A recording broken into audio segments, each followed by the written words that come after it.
Hello दोस्तों, मैं कौशलेश द्विवेदी आप सभी के सामने science by KD sir channel में आप सभी का स्वागत है। पिछले दिनों हमने आपको लॉ ऑफ इनहेरिटेंस की क्लास ली और जिसमें से हमने आपको law of dominance, law of segregation and law of independent assignment के बारे में पढ़ाया, जिसमें से मोनोहाइब्रिड डाईहाइब्रिड के बारे में भी डिस्कस किया। आज की क्लास में बहुत ही इंपॉर्टेंट टॉपिक के बारे में हम डिस्कशन करने वाले हैं, जिसे हम बैक क्लास और टेस्ट क्लास के कहते हैं। Back cross and test cross बहुत ही इंपॉर्टेंट टॉपिक है।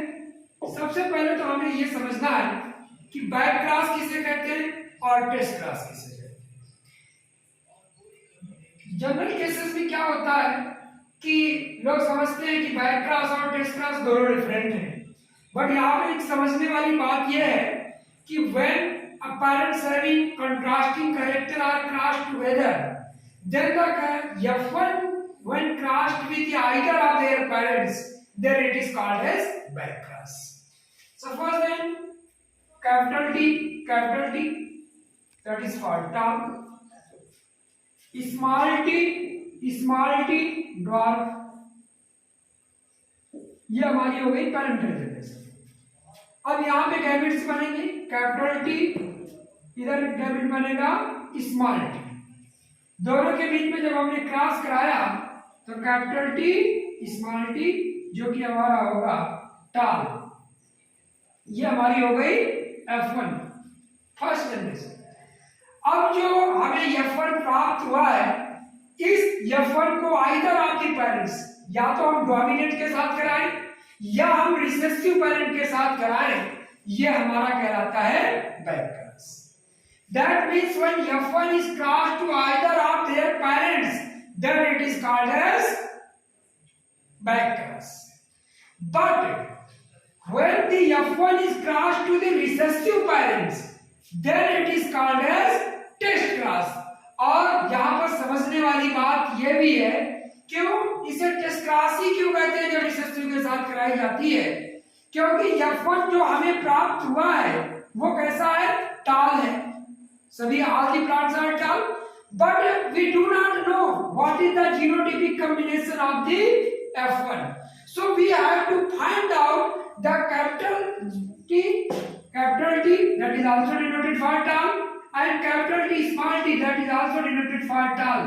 That is phenotypically all the plants obtained in the F1 is the tall. So how can you find out these tall is either capital T or capital T small t?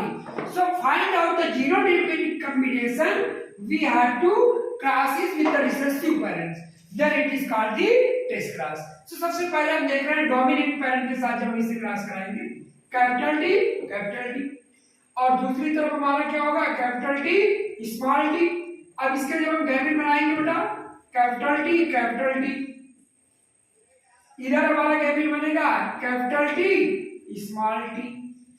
जब इसका कराएंगे Punnett square के माध्यम से हम आपको दिखा रहे हैं। एक तरफ हमने लिया कैपिटल टी, दूसरी तरफ हमने लिया capital T small T, capital T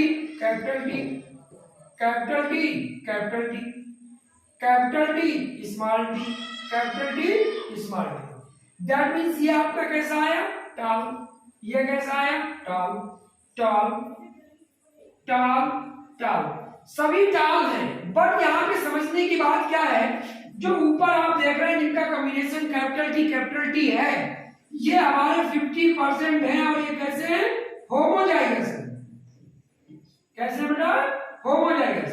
लेकिन जो नीचे वाले देख रहे हैं ये भी हमारे टाल हैं, बट ये हेटेरोजाइगस। कैसे? हेटेरोजाइगस।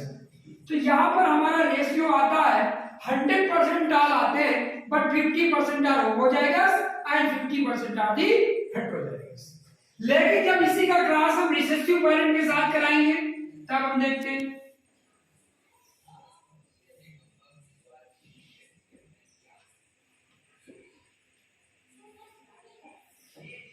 स्मॉल टी, यहाँ पे जो गैमेट बनेंगे स्मॉल टी, एक तरफ कैपिटल टी स्मॉल टी, इसके साथ हम इसका क्रॉस करा रहे हैं, क्या होगा? Capital T small T, capital T small T. अब यहाँ पे हम देखेंगे जब इसके साथ कराएंगे small T small T small T, यानी कि यहाँ पे अगर आप देखें तो ये टाल होगा, ये भी टाल होगा, ये आपका डॉर्फ होगा, ये आपका डॉर्फ होगा। इट मीन्स यहाँ पर जो 50% है वो टाल है, जो टाल आए वो कैसे हैं? वो हेट्रोजाइगस है, हेट्रोजाइगस। ये 50% हमारे कैसे हैं? ड्वार्फ हैं, और ये जो ड्वार्फ हैं वो कैसे हैं? होमोजाइगस हैं। तो ये प्योरिटी चेक करने के लिए जो क्रॉस कराया जाता है, यानी कि आप कह सकते हैं जब रिसेसिव पेरेंट के साथ कराया जाता है तब हम इसे क्या बोलते हैं? टेस्ट क्रॉस बोलते हैं। और आइदर ऑफ द पेरेंट्स, दोनों में से किसी के साथ भी कराया जाए तो वो क्या होता है बेटा? बैक क्रॉस होता है। इसका मतलब यह है कि जो आपका टेस्ट क्रॉस है वो भी एक बैक क्रॉस ही होता है, यानी आप कह सकते हैं कि test cross is also a back cross in which the F1 is crossed to the recessive parents. Thanks.